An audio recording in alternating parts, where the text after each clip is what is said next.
2 weeks after the most devastating, deadly flooding, certainly in most of our lifetimes. And today, an update that shows progress, but also concern, especially about the weather for the next couple of days. First, a flood watch will be in effect from noon today through 8 p.m. Wednesday across central and eastern Kentucky. That means slow-moving showers and thunderstorms will produce heavy rainfall, which may lead to flash flooding. A slow-moving cold front will sag towards eastern Kentucky through Wednesday. This will favor slow-moving storms with potential torrential downpours, possibly moving repeatedly over the same locations. This is a real concern. This is the last major weather front coming through, at least for the next week. We still have many of the search and rescue teams on site awaiting getting through this event. So to the people of Eastern Kentucky, please be careful these next couple days. It appears weather-wise we will be out of the woods, at least in the short and likely the medium term, Wednesday night. But from noon today, which is just in about 30 minutes, through 8 p.m. on Wednesday, going to be some real concern for what we could see. All right, recapping yesterday, President Biden and First Lady Dr. Jill Biden visited Eastern Kentucky. They attended a briefing on flooding at Marie Roberts Elementary School in Lost Creek, one of those beacons of light in times of darkness. Gave an opportunity to see how our schools serve as temporary shelters, as distribution points, and as a safe place where people know that they can go. We met with volunteers right after the briefing. They were almost all educators that worked in that school. And then we did a neighborhood tour in Lost Creek itself. Two incredible families, extended families. One was standing on the foundation of where their house had been. This is the extended family that had lost two structures. These were 3 or 4 generations. This is the second. This was their house. And actually their house is about 300 yards down, just totally destroyed. They just got done putting a garage on, maybe a week before, and trying to figure out how to dig out. It made it even more personal than it had been before. We heard a lot of good things out of the president and the FEMA administrator during the trip. As I'll talk about in a minute, we need to hear those things. We need more people accepted and fewer people denied by FEMA as we go forward. And the president, at least, was very direct in wanting to see the same. Anytime we've been through something tough where we're going to need the help of the federal government, the president showing up sends a strong, positive message. All right, we are still at 37 confirmed fatalities in 5 counties, but that will rise to 38 here soon with the lost Knott County high school student. As of today, the 37 break down 8 in Breathitt, 2 in Clay, 17 in Knott, 3 in Letcher, 7 in Perry.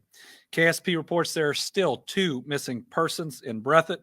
They've now put all the information out on the 2. They are Vanessa Baker, a 60-year-old female from the Lost Creek community. She is described as 5'7" tall, 5'7" feet tall, weighing approximately 215 pounds and having dark-colored hair. Her last known location was at her residence in the area of Lower River Caney Road. Second is Nancy Cundiff, a 29-year-old female from the Lost Creek community. White female, 5'1", weighing approximately 280 pounds, having dark-colored hair. Her last known location, same general area, Lower River Caney Road. If you have information about either of these 2 individuals, please call Post 13. That's KSP Post and Hazard at 606-435-6069. Here are the overall FEMA updates. 12 counties have been declared for individual assistance. That's more than many of us thought would ultimately become qualified. We're grateful for this. Breathitt, Clay, Floyd, Knott, Leslie, Letcher, Magoffin, Martin, Owsley, Perry, Pike, and Whitley counties. Obviously, that is only as good as the number of people that then get qualified and get FEMA assistance. 4 counties are eligible for direct temporary housing assistance. Those are FEMA programs, which include direct lease, multifamily lease and repair, and transportable temporary housing units. Those include Breathitt, Knott, Letcher, and Perry counties. Survivors in all 1A designated and all IA designated counties, those are all of those, can also apply for $500 in critical needs assistance. This gets dollars into people's hands in the short term. It can include life-saving and life-sustaining items like water, food, first aid, prescriptions, infant formula, diapers, consumable media supplies, durable medical equipment, personal hygiene items, and fuel for transportation. This has been up and running a couple days. 2,100 people have received the assistance, totaling a little over $1 million. And now, this happened over the weekend. There's a Clean and Sanitize program, which provides $300 per applicant in the IA counties. Fastest way to apply for that program is through disasterassistance.gov. You can also call the phone number 1-800-621-FEMA, 1-800-621-3362. There are also 7 mobile registration centers traveling through the affected counties, or 4 disaster recovery centers. So there's 7 mobile centers traveling into neighborhoods, helping to take pictures, helping with claims. Then the 4 disaster recovery centers, can we put those up, are in Knott, Clay, Perry, and Letcher. That's right. And let me just do a double check on these. Yes, Letcher's in their recreation center. Perry is in their community college.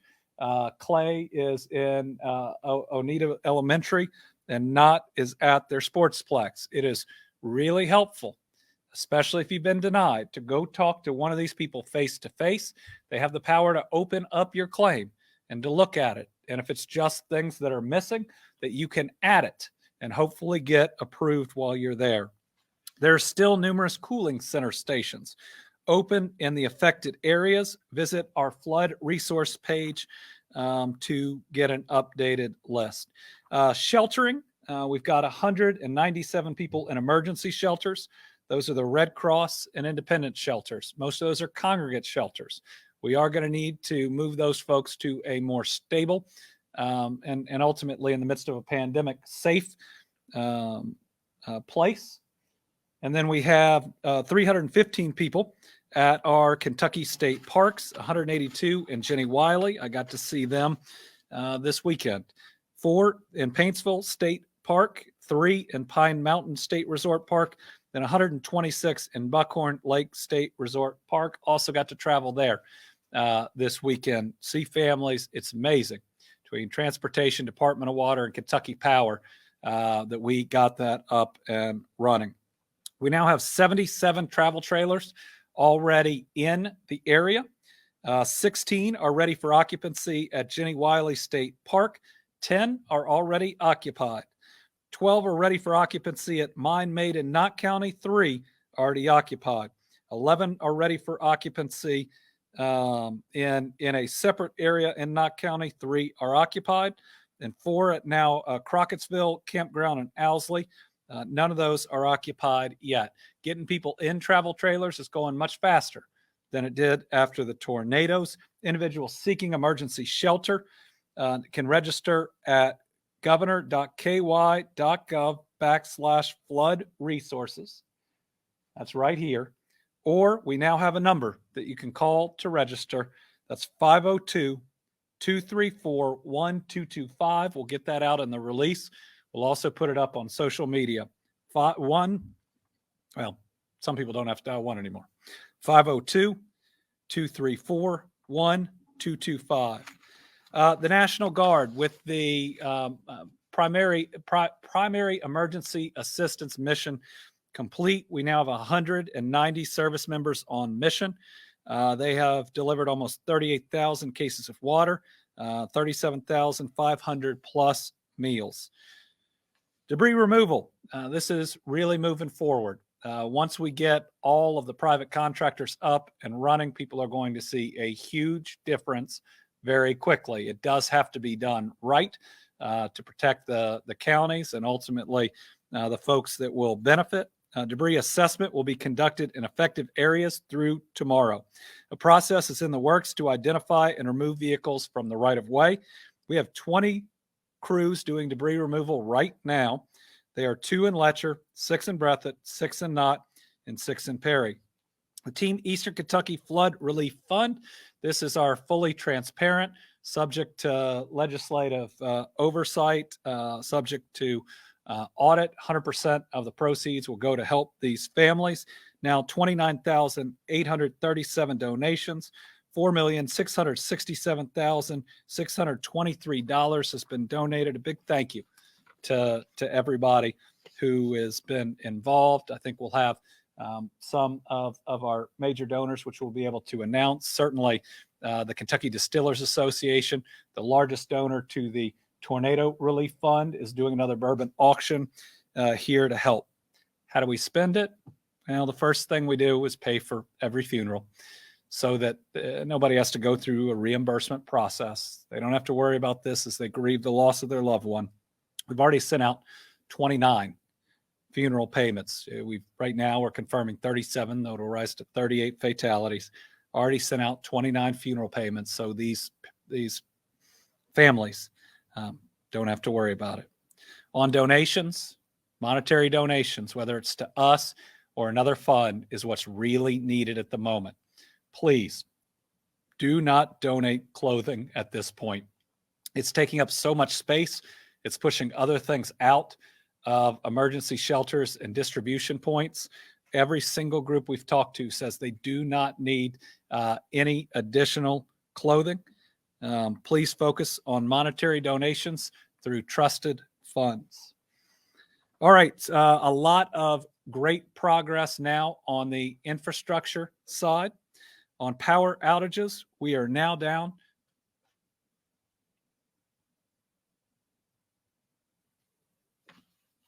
372. What?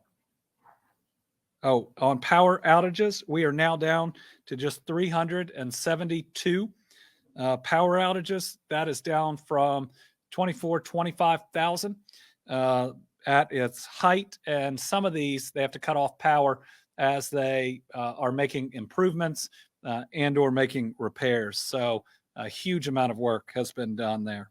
Drinking water. We're now down to 6,620 service connections without water. That means we had 969 restored in the last 24 hours. 30,857 service connections under a boiled water advisory. 8 water systems still under limited operations. On wastewater, now down to 5 wastewater systems not operational. That means we got 3 up online since yesterday, and 8 are under limited operations. A few other updates. Department of Community-Based Service issued 400 SNAP replacements, bringing the total number of food replacements to 2,093. The Federal Emergency Prescription Assistance Program has been activated to help uninsured Kentucky residents obtain certain prescription drug medications or durable medical equipment that was lost or damaged in the recent flooding. Under the program, Kentuckians with addresses in identified zip codes may request a 30-day supply of covered medications in the program. There are no charges. Visit our flood resource page if you are uninsured in these areas and need replacement of prescriptions or durable medical equipment. This could be really important to somebody's health. Transportation Cabinet is working to rapidly replace 11 bridges destroyed or heavily damaged in Perry, Knott, Pike, and Letcher counties. They're mostly at sites where the loss of the bridge left people with no motor vehicle access to their homes. We're using existing and emergency contracts so the work can be completed as soon as possible. First step will be to construct temporary crossings with large drain pipes and hard-packed road beds while survey and design teams begin work on steel and concrete structures. As we look at the future, certainly housing and private bridges are going to be 2 of our greatest challenges. Nobody has all the answers yet. We've got a lot of people working on it who want to do our very best for those that have been impacted. Disaster unemployment assistance. Knott and Perry County residents can receive in-person help with those applications at the following Disaster Recovery Center locations from 9 a.m. to 5 p.m. In Knott County, it's at the Sportsplex. In Perry County, it's at the Community College. That's where FEMA and the Disaster Recovery Centers are that we already put up. I want to thank Governor John Bel Edwards and the Louisiana Workforce Commission, who has let us borrow their mobile workforce center. So the Kentucky Office of Unemployment Insurance is going to be on Saturday, traveled to Louisiana to pick up that motorhome. And it's going to be at Jenny Wiley State Park, 9 a.m. to 5 p.m. today through Wednesday. Additional locations will be announced soon. As a reminder, residents in Breathitt, Clay, Floyd, Knott, Leslie, Letcher, Magoffin, Martin, Owsley, Perry, Pike, and Whitley counties, those are all the individual assistance counties, can also file for disaster unemployment assistance online at kcc.ky.gov or call 502-875-0442. Application deadline is now September the 6th, so a lot of time to still file, but that's about a month away. So anybody who's going to need that, we're going to make sure that we can get them that information. Department of Housing, Building, and Construction will have staff at each disaster recovery center to address permitting and inspection questions. Department of Insurance will also have folks there. Department of Revenue staff will also be at the disaster recovery centers today in Knott and Perry County to answer questions about people's eligibility for sales tax. And that's, you can get a sales tax refund for certain repairs and replacements to structures. They'll also be at Breathitt and Letcher counties beginning Wednesday, August 10th, and in Clay County on Thursday, August 11th. Disaster Recovery Center resources. I think we have a slide on this. In some areas, they're being moved around a little bit to put them closer to the people who need them. There's certainly a tension between putting one in an area and being able to advertise it and having it there, and also then trying to move it as close to folks that have lost everything in these neighborhoods. We're just trying to get it right. So here are the centers that are open in Breathitt, Clay, Knott, Letcher, and Perry. And then preparing to open, we're going to have a second Clay, also Floyd, Leslie, Magoffin, Martin, Owsley, Pike, and Whitley counties. These are the addresses, and we will have further updates. Next, the U.S. Small Business Administration announced that Leslie, Magoffin, Martin, and Whitley counties are now included as primary counties in the disaster declaration in eastern Kentucky for severe storms and flooding. Physical disaster loans are now available to businesses and residents in those counties. The disaster declaration covers Breathitt, Clay, Floyd, Knott, Leslie, Letcher, Magoffin, Martin, Owsley, Perry, Pike, and Whitley counties, which are eligible for both physical and economic injury disaster loans from the SBA. Small businesses and most nonprofits are eligible to apply in the adjacent counties are eligible to apply for the economic injury disaster loans. For more information, visit the SBA website.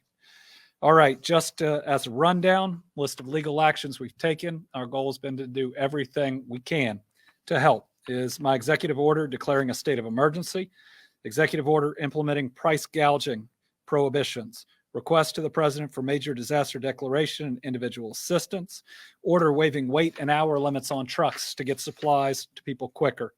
President Biden's approval of the major disaster declaration, the Team Eastern Kentucky Flood Relief Fund being created, the EO implementing emergency dispensing of pharmaceuticals, the EO suspending the UI work search and 7-day waiting period, the directive allowing out-of-state electricians to perform work, 14-day grace period for electric inspections, requests to FEMA to add individual assistance to other counties, which we got the yes on, suspension of fees for duplicate driver's license, titles, motor vehicle registrations, travel trailer units that we moved and had to do a couple orders to get them over to the east.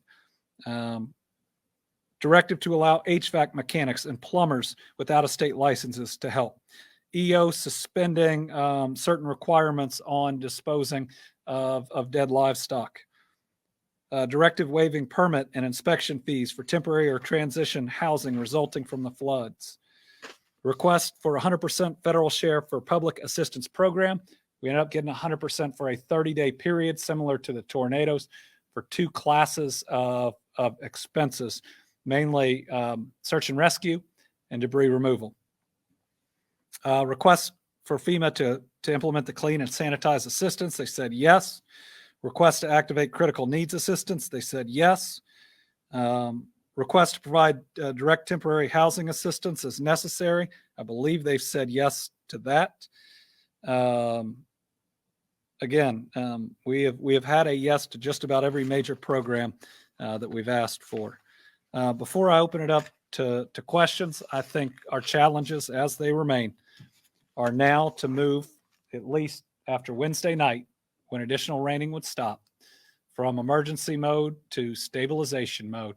How do we get people in a safe spot where they can stretch out a little bit, whether that's a room in one of our lodges in the state parks or a travel trailer? How do we address transportation needs that are out there? And then how do we continue to push FEMA to say yes instead of no and help as many of these folks in the long term? It's the rebuilding, permanent housing, these private bridges, all major challenges that we're going to have to address.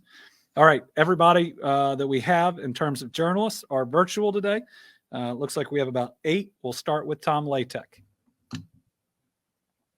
Thank you, Governor, and good morning to you.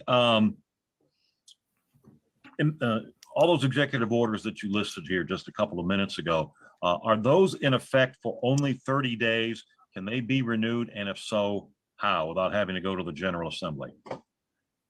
So the state of emergency has allowed those executive orders. They can be renewed as long as the state of emergency is in effect. 2 ways for the state of emergency to be extended. One is by the General Assembly, or second is at the request of the county judges of impacted counties. We have done both in the past. City of Marion, for instance, we've done through the county or the mayor requesting.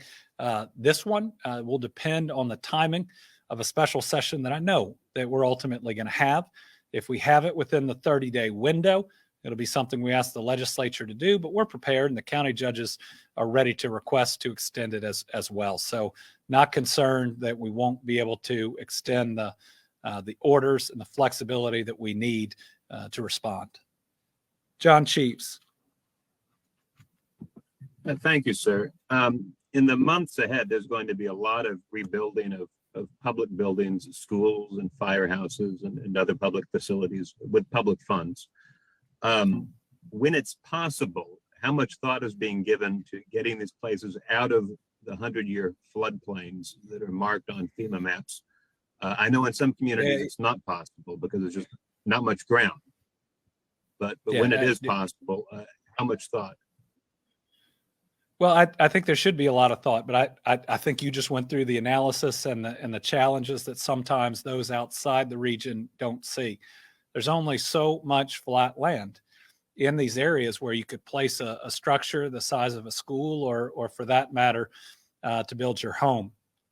Part of it in each is, I think, going to be about the level of damage. Certainly, if there is a school that has been wiped out, in other words, we're not going to be able to save even portions of it, and I think we have 3 or 4 of those. We ought to look at least at what the options are, and if there are options there. I'll tell you, John, the superintendents are doing a phenomenal job.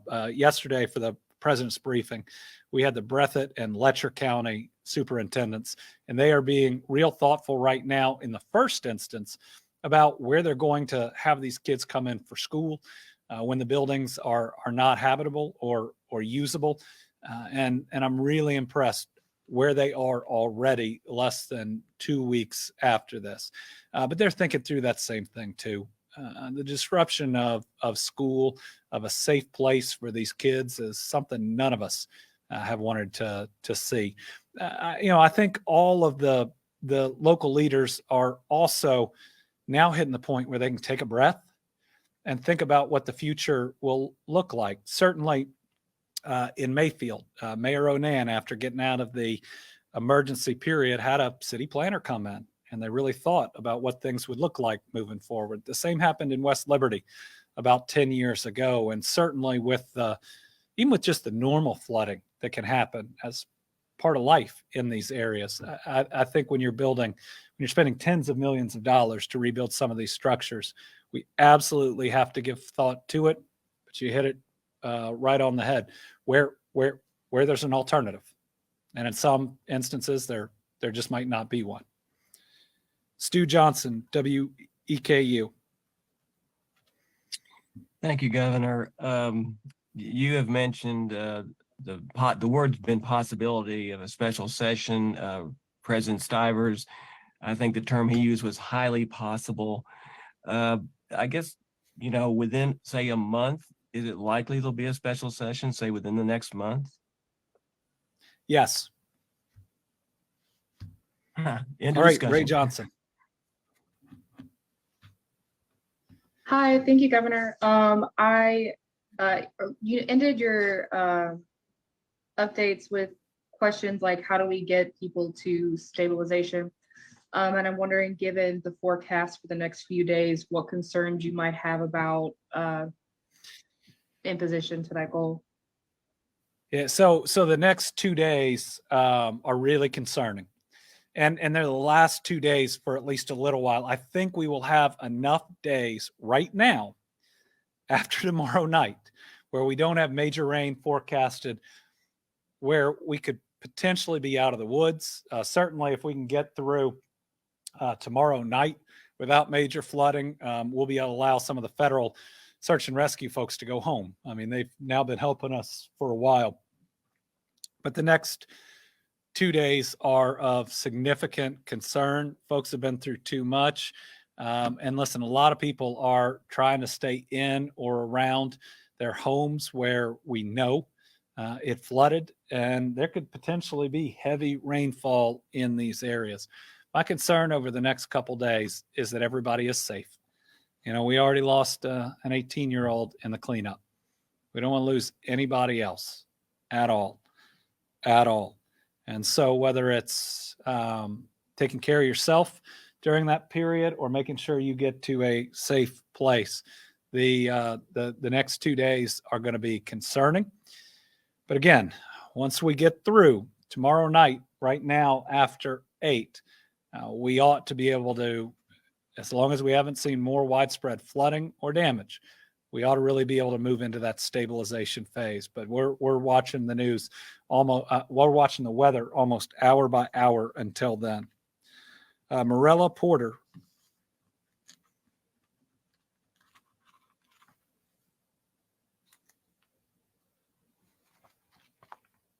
From WKRC Local 12.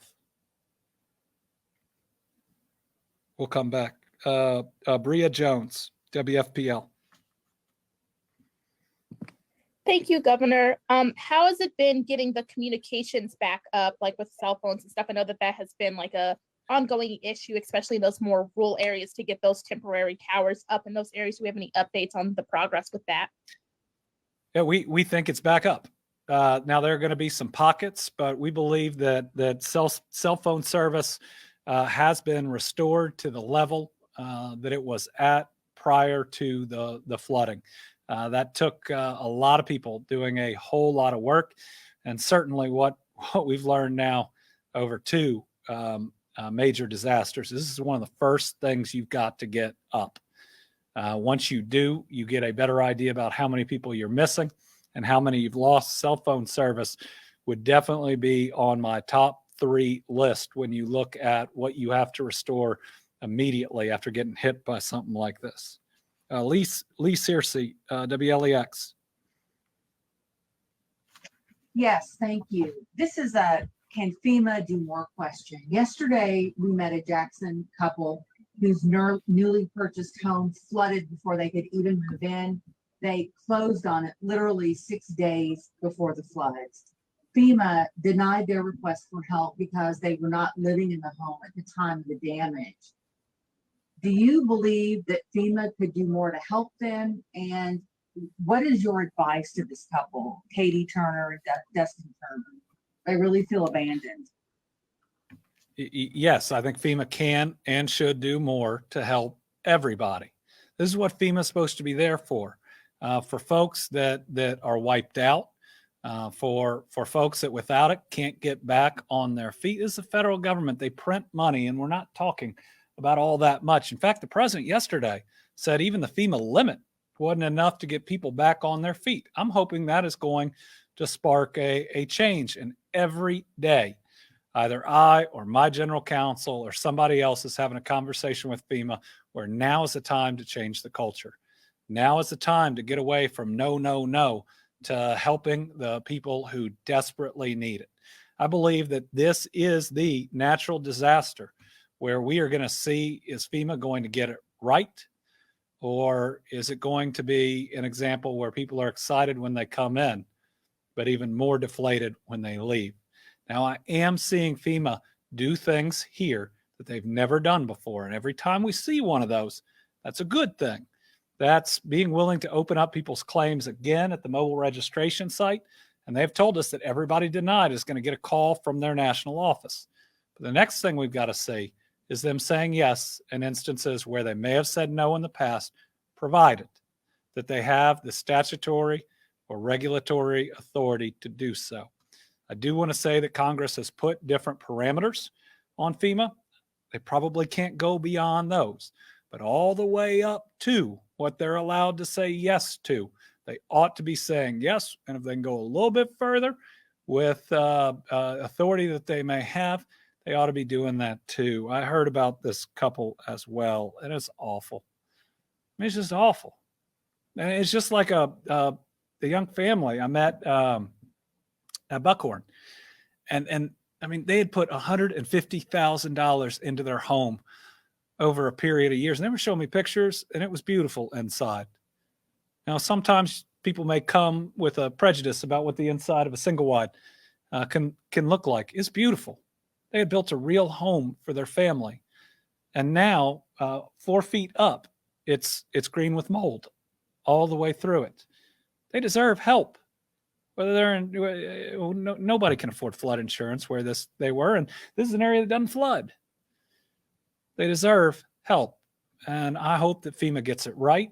And I will tell you, even in my comments that I made yesterday with the president right there, we said we were grateful for everybody being here and doing things differently, but FEMA has to get this right. I'm going to keep pushing because my only team here is Team Kentucky, and I'm going to keep pushing for as many people to get a yes from FEMA as possible.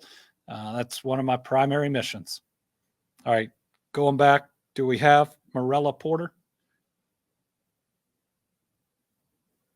All right, we will get her question in writing. We'll have our next update, I believe, on Thursday. One of the things that we'll want to do on Thursday is to talk about where we started and where we are now. Look at those power numbers and those water outages. And the reason I want to do that is I believe that we have a lot of work in front of us. And this is going to be one of the most difficult rebuilding efforts that the country has ever seen. But what's been done in a 2-week period in terms of infrastructure and sheltering and the rest, I believe is one of the best responses that this country has ever seen. And I want to make sure our leaders on the ground and at the EOC, that you all can see how hard they've worked. If we can take that same effort and that same creativity, because we've done things we've never done before, and we can put that into the potential rebuilding, looking for new ideas and new solutions. Is it building a new neighborhood in an area and how we could make that available to folks? Is it changes in the FEMA buyout program for those that are willing? The way the program's set up right now, probably not going to work in most of these areas. But what I can promise people is we'll be relentless in my office and throughout state government, and I believe the legislature will be too, in fighting for you to get everything we can out of the federal government. But listen, we are working with the legislature on getting legislation ready for a special session where we can provide assistance, especially to our cities and counties. And when a family would say, what does that mean for me? it means your water bill is not going to go up at a time when you're already struggling because of the massive amounts of dollars it's going to take to rebuild that water system. It means that we can get your kids' school rebuilt and up and running faster. And if we do it right without raising your property tax, that's something that we're going to have to help fix in Western Kentucky, but I think that we can get that done. We're going to be here for you, and we're still there for the families in the West each and every day, doing everything we can to help people who are in an unfair isn't even close to the right word. I don't have one that captures, I think, what's happened to these folks. But we are Kentuckians, and we're going to stand next to you long after everybody else has left. We're still going to be there. Thank you all very much.